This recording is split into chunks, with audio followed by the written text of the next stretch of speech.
Hey guys, welcome to my new video. In this video, I'll be showing you another cool tips and tricks about this new device, Xiaomi Mi 8 Lite. If you want to see my earlier video, which I made for the same device about some tips and tricks, you can click over here to see that video. So let's start the video, but before I start, kindly subscribe to my channel and also hit the bell icon so you will get notified every time I post a new video.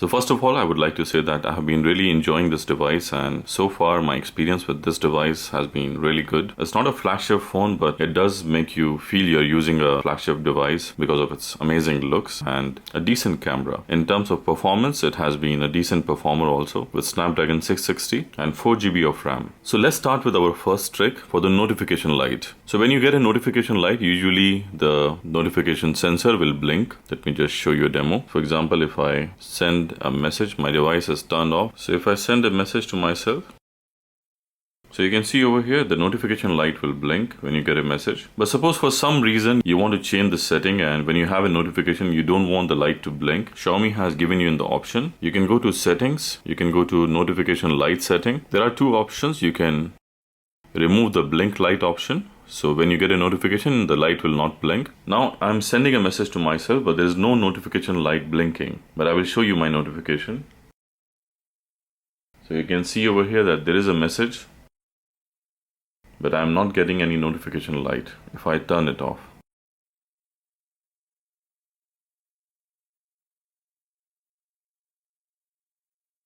But this is an option, but by default the blink light is always on, which is how it's supposed to be. But just in case if you don't want, you can always change in the setting. My second tip is about turning on the camera. To turn on the camera, you don't need to unlock the device. You can just press on the volume down button twice and it will turn on the camera. And also when you go in the setting, there are a lot of gestures to turn on the camera to give you a quick access. So you go to the camera settings, you can see the options of launch camera. Now you have lots of gestures. Double press the power button or long press the home button. So I've chosen double press the power button. So from the lock screen, when you double press the power button, it will turn on the camera. And also a small tip, when you keep your mobile in the pocket and sometime, by mistake you start dialing the numbers, you have the pocket mode. You can just go to the settings and type on pocket mode. So when you turn on this setting, it will restrict the smartphone to dial any numbers or send any message or something. So this will decrease the sensitivity of touch screen, and it's very handy because by mistake you will not be sending any messages or you will not be calling anyone. So this is a good option. It's a small trick, but I think useful. The tip number 4 is when you go to the call settings. This is the settings. You have the call recording option. So by default, it's turn on for the notification. If you want, you can just turn on the record calls automatically settings. So whenever you're calling someone, all those calls will be recorded. Now just bear in mind, in some countries, it's not allowed to record the calls. But if your country allows this, this is a very good option. I think in China, it's allowed. So you have two options. You can record calls from all the numbers, or you can select the numbers from your contact list. Or you just want to, record the calls from unknown numbers, as you like. But this is again a very handy feature if you're getting calls regarding your business or something, and you just want to in future references use that call recording. Can be handy. The tip number 5 is about showing the memory status on your lock screen. So when you swipe up for multitasking, you can see how many GB of RAM available in your device. If you're running a lot of applications, sometimes you forget to clean your RAM. But if you activate this setting, it will always remind you to clean your memory. As you can see now, I'm using 2.2 GB of my 4 GB available RAM. Still more than 1 GB available, but if I'm running a lot of applications and whenever I'm doing a multitasking, now this will remind me to clean my RAM. To enable this setting, you just go to the settings and go to home screen and recent. Now this is the option, show memory status. If you don't want that, you can just deactivate it, but I think I prefer to use it because it always reminds you how many memory left. Your phone starts to become slow if there are a lot of applications running in the background, so this is a good option. The tip number 6 would be about quick ball setting, which is something very similar to what Apple has in their Apple devices called assistive touch. So this is the assistive touch menu in Apple devices. In Xiaomi, we have something very similar. It's called quick ball. To enable this, go to the settings, go to additional settings, and here is the option of quick ball. But Xiaomi has made it very smart, so there are a lot of options you have. You can choose your shortcuts or you can change them. You have the gestures, you can choose swipe or tap to enable it. It's always on the side. You can hide it automatically. You can choose the option of move aside when full screen, stick to the edge for 3 seconds. You can even show it in the lock screen. And if you want to just change it to the default setting, you can always click over here. The most important is the shortcuts. So you can choose any of the shortcuts you like. But this is given by Xiaomi, the home, menu, lock screen, screenshot and back. So when you tap on it, you have the home screen.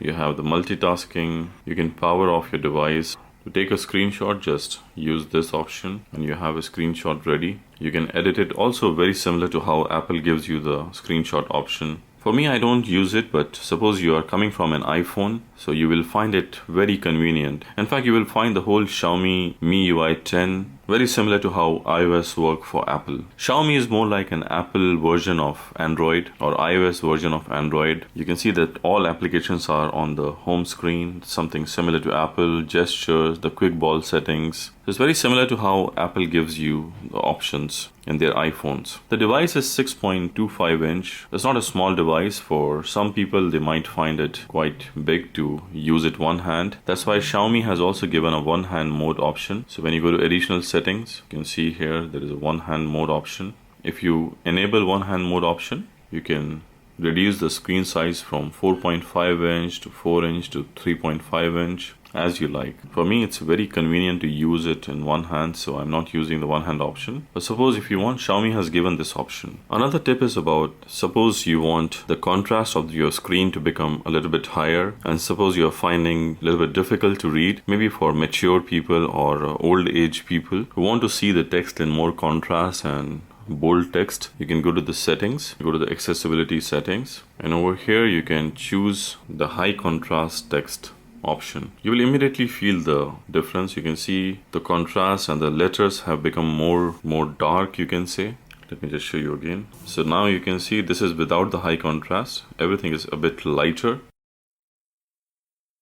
Now the text has become more bold and much more contrast. Even you can see over here the time and everything has the bold font. Everything has become much more darker and very easy to read actually. And again, it's very good for mature people or old age people who want to read the text more clearly. This is a good option. You can always choose the high contrast text option. And also over here, you can even change the display size. If you're not able to read the text properly, old age people who prefer to read it more dark, more high contrast and much more bigger in size. So this can be a good option given by Xiaomi. Also this one I'm sure everyone knows, but it's something very useful and every Xiaomi owner should know that. When you go in the setting, you go to the about phone. When you click on MIUI version for several times, maybe like 6-7 times, you will get a developer mode option. So let's see that. 1, 2, 3. You can see over here. Since I have already done it, but you get a developer option. So you go to the additional settings. And here you can see. So this developer option is not activated by default. When you buy a Xiaomi phone, you will not have this option. So when you go in the developer option, there are a lot of things you can change. You can change the animation, you can enable USB debugging. If you want to root your device or unlock your bootloader, this can be also very handy. And also when you go to the about phone, when you click on the kernel version for few times, you will go to the device CIT menu or the hardware menu. So let's do that. 1, 2, 3, 4, 6, 7 times. So this is a CIT menu or a hardware menu. Now here you can check your device. Suppose you bought a device from somebody selling as a second hand. So you can at least check that this device is an authentic one and there is no issues with the touch or something. Like this is all the touch sensors are working. You can self-diagnose it rather than taking to a Xiaomi store or an expert to check. You can self-diagnose it. If the LCD, any edges are not working, any dead pixels on the screen or something, or the receiver of the phone, speakers of the phone. 4, 2, 4, 2. So you can self-diagnose a lot of things, proximity sensor. So there are around like 32 options given by Xiaomi to check. Even the SAR sensors you can check. Every device has to go through the SAR value test. Otherwise the device can be harmful for your skin or for your body. So these are a lot of, good options given by Xiaomi in the settings, which is hidden, but always you can check it by doing these small tricks. And last but not the least is about the factory reset of the phone. But I'll also show you how to do a hard reset of your phone. So when you go to the settings, after deactivating your Xiaomi account or Mi account, you type in reset. So you can take your backup before resetting. But this is how you do a factory reset. You reset all your files. This is like a soft reset of the phone. But in this video, I'll show you how to do a hard reset also. So to do a hard reset, which will even clear all the cache memory in your phone, which is even more secure, I can say that, than a soft factory reset. To do that, turn off the device. And after doing so, you press on the power and the volume up button. So volume up and the power button. Keep pressing until you see the Mi logo and then you release it. So now we are in the Mi recovery menu. So if you don't want to do something, you just click on the power button to reboot the device. But when you swipe down from your volume options, you choose wipe data settings and then you press on the power button to choose the option. And from here you can wipe all your data, or basically this is like something similar to soft factory reset, but this will clear all the cache files, everything from your device. And I feel this is more secure than doing a soft factory reset. But since I will be using this device, so I'm not doing it. I will go back to the main menu. I can again reboot the device, reboot to system. But anyone who wants to sell the device or who would like to give the device to someone after using, I think this is a must to do that. After you remove your Mi account, you must hard reset your device. And also I will show you how to go to the Fastboot setting. To go to the Fastboot setting to do any kind of Android development, or you can say any kind of rooting or unlocking your bootloader with your computer, you have to give the commands in your computer. So basically you keep your phone in Fastboot mode. So I'll show you how to go to the Fastboot mode and also how to come out of that. Suppose you are stuck in a Fastboot mode for some reason, how to come out of that. So you choose the option to power off the device first. So now I want to do some Android development on my phone. For that I would need to take my phone in a Fastboot method. To do so, you click on power on button and the volume down button together, and then you will see the logo. So keep pressing the power and the volume down button. See. So now we are in the Fastboot mode. So if I want to do any Android development on my phone or unlock my bootloader or something, install any custom recovery or custom ROM, I need to connect with my USB to my computer and I can give the commands in my computer. So in Fastboot mode, the device will be read by my computer. So this is I'm giving direct access of my device to my computer. So suppose you are stuck in the Fastboot recovery screen, you can again press the power and the volume down key for some time, and again you will see that the phone will switch off itself after a while. Just remember to press power and the volume down key and the phone will switch off automatically. Now you can just press the power button and turn on the device.